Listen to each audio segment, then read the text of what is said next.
A lot of towns don't want to talk about it because they're so embarrassed by it. In Springfield, they're eating the dogs, the people that came in. They're eating the cats. They're eating the pets of the people that live there.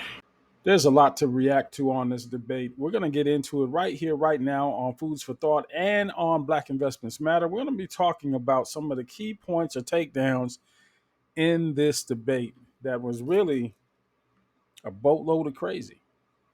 The Justice Department. Well, let's talk about extreme and understand the context in which this election in 2024 is taking place. The United States Supreme Court recently ruled that the former president would essentially be immune from any misconduct if he were to enter the White House again.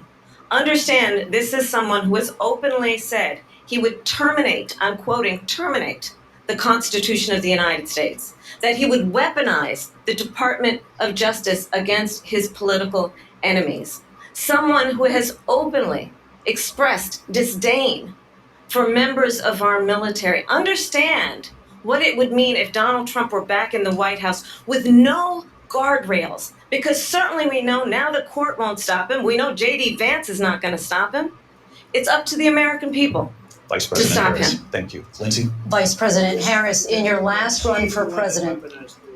This is the one that weaponized, not me. She weaponized. I probably took a bullet to the head because of the things that they say about me. They talk about democracy. I'm a threat to democracy. They're the threat to democracy with a fake Russia investigation We do have a lot to that get. went nowhere.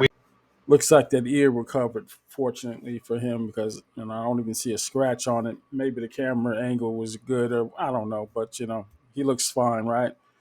But this is part of the problem with Donald Trump. You take a question that was geared towards some policy issue, and he ends up talking about the fake investigations or the fake news media, and he blames his opponent for him getting shot in the ear. Yeah, see, this is what America doesn't want to see, and it was more telling of how unhinged he can become when rattled. He was getting it handed to him nicely in this debate. Just couldn't respond the way he wanted to because those mics were muted, and even with the muting of the mics, he still overtalked the moderators until they acquiesced and just let him go ahead on his tangent. But this was a hot mess right here. And I want to talk about the peaceful transfer of power, which, of course, we all know is a cornerstone of our democracy, and the role of a president in a moment of crisis. Mr. President, on January 6th, you told your supporters to march to the Capitol. You said you would be right there with them. The country and the world saw what played out at the Capitol that day, the officers coming under attack. Aides in the West Wing say you watched it unfold on television off the Oval Office. You did send out tweets, but it was more than 2 hours before you sent out that video message telling your supporters to go home. Is there anything you regret about what you did on that day? You just said a thing that isn't covered. Peacefully and patriotically, I said during my speech, not later on. Peacefully and patriotically. And nobody on the other side was killed. Ashley Babbitt was shot by an out-of-control police officer that should have never, ever shot her. It's a disgrace. But we didn't do this group of people that have been treated so badly. I asked, what about all the people that are pouring into our country and killing people that she allowed to pour in? She was the border czar, remember that. She was the border czar. She doesn't want to be called the border czar because she's embarrassed by the border. In fact, she said at the beginning, oh, I'm surprised you're not talking about the border yet. That's because she knows what a bad job they've done. What about those people? When are they going to be prosecuted? When are these people from countries all over the world, not just South America? They're coming in from all over the world, David, all over the world. And crime rates are down all over the world because of it. But let me just ask you, David, when are those people going to be prosecuted? When are the people that burned down Minneapolis going to be prosecuted? Or in Seattle? They went into Seattle. They took over a big percentage of the city of Seattle. When are those people going to be prosecuted? But let me just ask you. You might ask her that question. You were the president. You were watching it unfold on television. It's a very simple question as we move forward toward another election. Is there anything you regret about what you did on that day? Yes, sir. I had nothing to do with that other than they asked me to make a speech. I showed up for a speech. I said, I think it's going to be big. I went to Nancy Pelosi and the mayor of Washington, D.C., and the mayor put it back in writing, as you know. I said, this is going to be a very big rally or whatever you want to call it. And again, it wasn't done by me, it was done by others. I said, I'd like to give you 10,000 National Guard or soldiers. They rejected me. Nancy Pelosi rejected me. It was just 2 weeks ago. Her daughter has a tape of her saying she is fully responsible for what happened. They want to get rid of that tape. It would have never happened if Nancy Pelosi and the mayor of Washington did their jobs. I wasn't responsible for security. Nancy Pelosi was responsible. She didn't do her job. The question was about you as president, not about former Speaker Pelosi, but I do want Vice President Harris to respond here. David Muir gave Donald Trump 2 bites at that apple. Is there anything you regret about your actions or inactions on January 6th? He couldn't answer the question without going into a diatribe, and the answer is no. And the reason he is answering that way because he doesn't regret his actions. He has no conscience. This is not the quality of any president, let alone a human being. But what we have in the former president is someone who would prefer to run on a problem instead of fixing a problem. And I'll tell you something, he's going to talk about immigration a lot tonight, even when it's not the subject that is being raised. And I'm going to actually do something really unusual, and I'm going to invite you to attend one of Donald Trump's rallies, because it's a really interesting thing to watch. You will see during the course of his rallies, he talks about fictional characters like Hannibal Lecter. He will talk about windmills cause cancer. And what you will also notice is that people start leaving his rallies early out of exhaustion and boredom. And I will tell you, the one thing you will not hear him talk about is you. You will not hear him talk about your needs, your dreams, and your desires. And I'll tell you, I believe you deserve a president who actually puts you first, and I pledge to you that I will. Vice President Harris, thank you. President Trump, on that point, I want to get your response. Well, I would like to respond. Let me just ask, though, why did you try to kill that bill, and successfully so? That would have put thousands of additional agents and officers on the border. First, let me respond as to the Please. rallies. She said people start leaving. People don't go to her rallies. There's no reason to go. And the people that do go, she's bussing them in and paying them to be there, and then showing them in a different light. So she can't talk about that. People don't leave my rallies. We have the biggest rallies, the most incredible rallies in the history of politics. That's because people want to take their country back. Our country is being lost. We're a failing nation. And it happened 3.5 years ago. And what's going on here, you're going to end up in World War III, just to go into another subject. What they have done to our country by allowing these millions and millions of people to come into our country, and look at what's happening to the towns all over the United States. And a lot of towns don't want to talk. It's not going to be Aurora or Springfield. A lot of towns don't want to talk about it because they're so embarrassed by it.